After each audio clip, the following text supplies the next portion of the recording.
एक गांव में दो बहनें रहा करती थीं, सोनम और सुजाता। सोनम के कम पढ़े लिखे होने के कारण सोनम का विवाह एक गरीब परिवार में हुआ। वहीं सुजाता की सुंदरता पर रीझ कर एक अमीर व्यक्ति ने उससे विवाह किया। अपनी सुंदरता का घमंड तो सुजाता को पहले ही से था। विवाह के बाद उसे दौलत का भी घमंड हो गया। दोनों बहनें आसपास ही रहा करती थीं। जब भी मौका मिलता सुजाता सोनम को उसकी गरीबी के कारण नीचा दिखाने की कोशिश करती।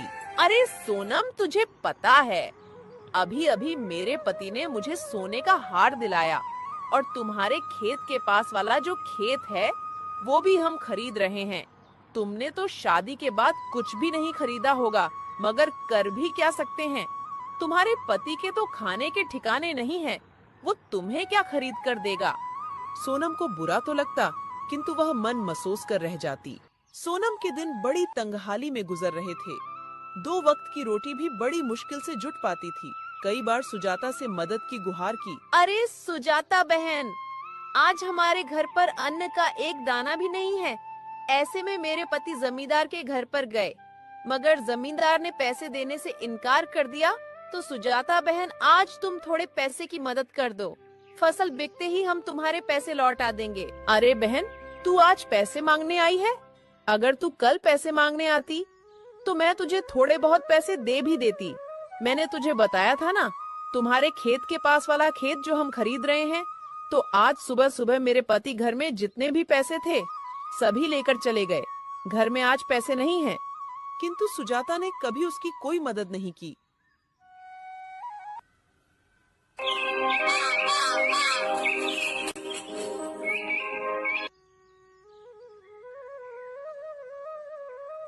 एक दिन सोनम ने सोचा, सुजाता ने भी पैसे देने से इनकार कर दिया।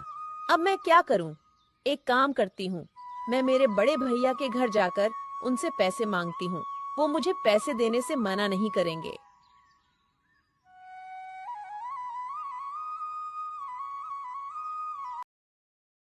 आगे बढ़ने पे उसे एक बूढ़ी अम्मा दिखाई पड़ती है। अरे अम्मा, इतनी गर्मी में आप ये भारी मटका लेकर कहाँ जा रहे हो? कहीं नहीं बेटी, यहीं पास के गांव में मेरा एक घर है, वहीं ये पानी का मटका लेके जा रही हूँ। अच्छा, मैं भी गांव की ओर जा रही हूँ। लाओ अपना ये मटका मुझे दे दो। नहीं बेटी नहीं, मैं लेके जाऊंगी ये मटका। तू क्यों तकलीफ उठाती है? अरे अम्मा, तुम्हारी बेटी जैसी हूँ, लाओ दे दो मुझे ये मटका। मटका ले लिया। दोनों साथ साथ गांव पहुँचे। बूढ़ी अम्मा, अब मैं चलती हूँ। और अपने भाई के घर पहुँच गई, मगर उस समय भाई घर पर नहीं था। अरे भाभी, भैया कहाँ पर हैं? वो अभी घर पर नहीं है। अरे मुझे भैया से जरूरी काम था। क्या काम है, मुझसे कहो। अरे भाभी, मैं क्या बताऊं, अभी हमारे घर के हालात बहुत खराब हैं। हमारे पास 2 वक्त के खाने के भी पैसे नहीं हैं। तो इसमें हम क्या कर सकते हैं?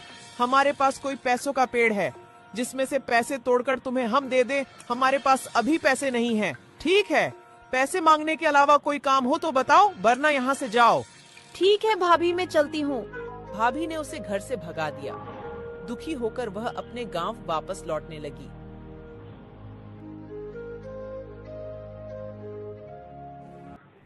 अरे बेटी, इधर आओ।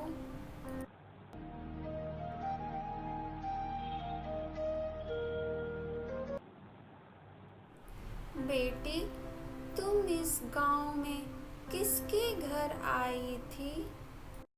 मैं वो अपने भैया के घर पर उनसे मदद मांगने आई, मगर सोनम ने अपनी पूरी कहानी बताई। बेटी, तू इन घड़ों में से कोई एक घड़ा ले ले। क्यों अम्मा? बेटी, तू इतनी दूर से पैदल चल के आई है और पैदल ही चल के जाएगी। बेटी, अगर रास्ते में तुझे भूख लगे तो इस घड़े में लड्डू है, तू उस लड्डू को निकाल के खा लेना। नहीं अम्मा। मुझे नहीं चाहिए। आपने मुझसे पूछा, वो ही बहुत है। अरे बेटी, ले लो, तू भी तो मेरी बेटी जैसी है। फिर अम्मा के बार बार कहने से सोनम वो घड़ा अम्मा से ले लेती है। अम्मा। चलती हूँ, वरना मुझे घर पहुँचते पहुँचते शाम हो जाएगी। और फिर अपने घर की ओर जाने लगती है।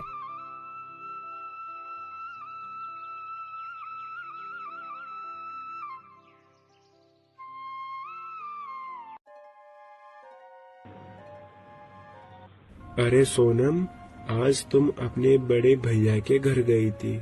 तुम्हारे भैया ने अपनी कुछ मदद करी? मैं वहाँ गई थी, मगर भैया तो घर पर नहीं थे और भाभी ने तो मुझे घर से भगा दिया।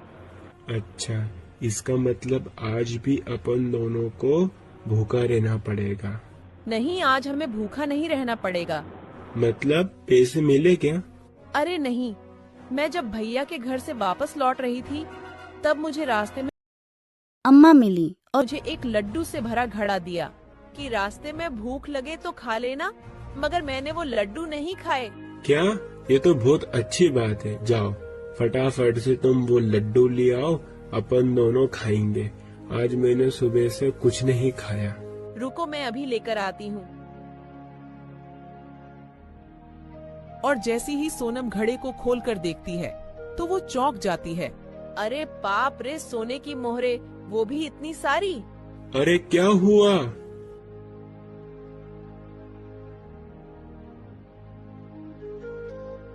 अरे बाप रे बाप, इतनी सारी सोने की मोहरे।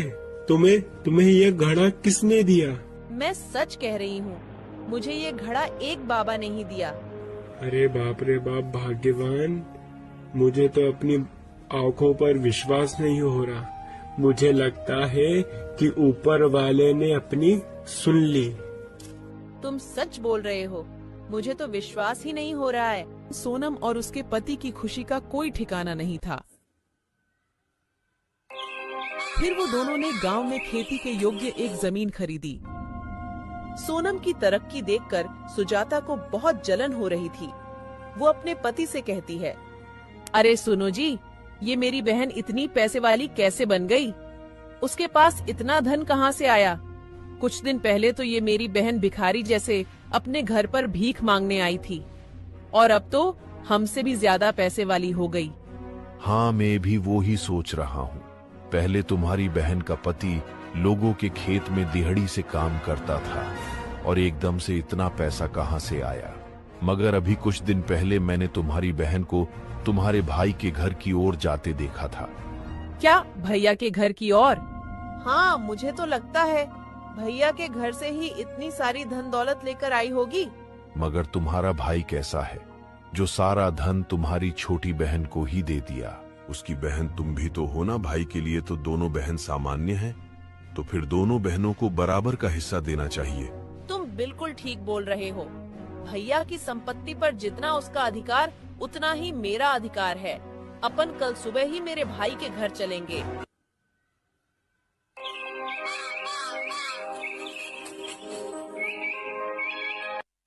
फिर वो दोनों सुबह सुबह अपने बड़े भैया के घर उनसे मिलने जाते हैं। उन्हें भी रास्ते पर अम्मा मिली और वो अम्मा। अरे बेटी, तुम ये मटका उठाकर मेरे कंधे पे रख दोगी क्या? क्या तुम अपना काम खुद नहीं कर सकते हो क्या?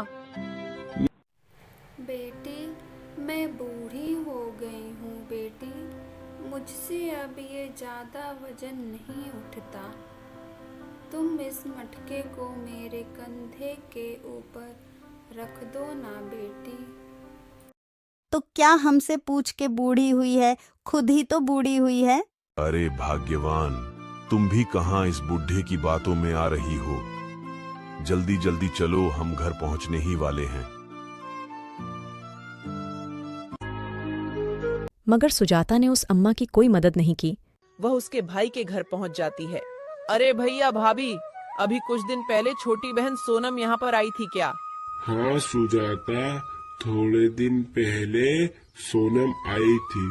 मगर मैं उससे नहीं मिला। जब वो घर आई थी मैं बाहर शहर था, उससे केवल तुम्हारी भाभी ही मिली। भाभी, तुमने उसे कुछ दिया था क्या? नहीं, मैंने तो उसे कुछ भी नहीं दिया। हमारे पास कुछ होगा तो ही तो उसे देंगे। अच्छा, इसका मतलब आपने उसे कुछ नहीं दिया। ठीक है भैया, हम चलते हैं। अरे अभी तो तुम दोनों आए हो और इतनी जल्दी जा भी रहे हो, खाना तो खाकर जाओ। नहीं, हम यहाँ से निकल रहे थे तो हमने सोचा कि भैया से मिलते हैं। ठीक है, हम चलते हैं।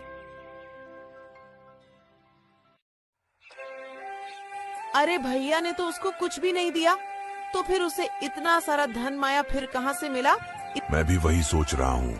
इतनी धूप में चलने के बाद मुझे बहुत जोर की प्यास लग रही है। तुम्हें भैया के घर पर प्यास नहीं लगी क्या? तुम जाकर कहीं से जल्दी से पानी लेकर आओ, मुझे चक्कर जैसा लग रहा है। अरे जब मुझे प्यास नहीं लग रही थी, अब मुझे बहुत जोर से प्यास लग रही है। उन्हें एक झोपड़ी दिखती है, वह झोपड़ी उन्हीं अम्मा की थी। क्या हुआ बेटी, मेरे घर कैसे आना हुआ? एक लोटा पानी मिल सकता है क्या? क्यों नहीं बेटी, आओ घर के अंदर आओ। अम्मा, हमने तो तुम्हारी मदद करने से इनकार कर दिया था, तो भी तुमने हमें पानी दिया। तो क्या हुआ बेटी, वो तुम्हारा कर्म था और ये मेरा कर्म है। बेटी, तुम दोनों इस गांव में किसके घर आए हो? अरे अम्मा, गांव में मेरे बड़े भैया रहते हैं, उनसे मिलने हम इस गांव में आए हैं। अच्छा बेटी, तुम हरिया की बहन हो ना? तुम्हारी एक और बहन है ना, जो कुछ दिन पहले तुम्हारे भाई से मिलने आई थी? थोड़े दिन पहले भैया से मिलने आई थी, मगर तुम्हें कैसे पता?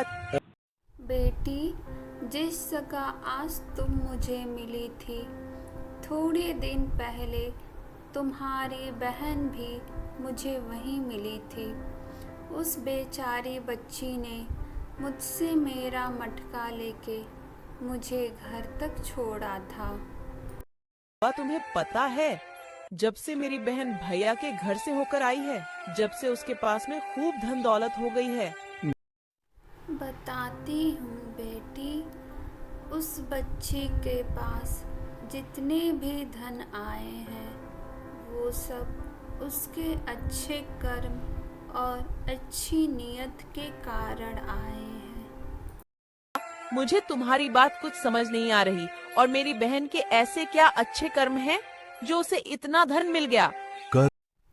बेटी, बताती हूँ बेटी, सब बताती हूँ। ये जो घड़े रखे हैं, ये कोई साधारण घड़े नहीं है। ये घड़े मनुष्य के कर्मों और मनुष्य के अच्छी निष्ठा के परिणाम को देने वाले घड़े हैं। मैं तुम्हारी बात अच्छे से समझ गई। यह कर्मों के घड़े हैं। अपना जैसा कर्म होगा, इस घड़े में से अपने कर्मों के अनुसार फल मिलेगा। ठीक कहा बेटी, बिल्कुल ठीक कहा। अम्मा, आपको विपत्ति ना हो तो एक घड़ा क्या हमें आप दे सकते हैं? हम भी हमारा कर्म अजमा कर देखते हैं। क्यों नहीं बेटी, क्यों नहीं, तुम भी एक घड़ा ले लो और अपने कर्मों और नियत के फल को पाओ। सुजाता को भी अम्मा ने एक घड़ा दे दिया। वो दोनों वहाँ से चले जाते हैं। फिर रात के समय जैसे ही वो घड़ा खोलते हैं, उनके घड़े में से बहुत सारे कीड़े निकलने लगते हैं। बाप रे बाप, अपने घड़े में से तो कीड़े निकले। पर क्या गलत निकला? अपने कर्मों के हिसाब से अपन को ये बिल्कुल सही मिला है। अपन बहुत लालची थे। तुम्हारी बहन बेचारी इतनी मजबूरी की मारी अपने पास कुछ पैसे की मदद मांगने आई थी, लेकिन अपन ने उसकी मदद नहीं करी। कर्म ऐसे करने के बाद अपन अच्छे फल के परिणाम की अपेक्षा कैसे कर सकते हैं? तुमने बिल्कुल ठीक कहा। मुझे अपने पैसे का बहुत घमंड था।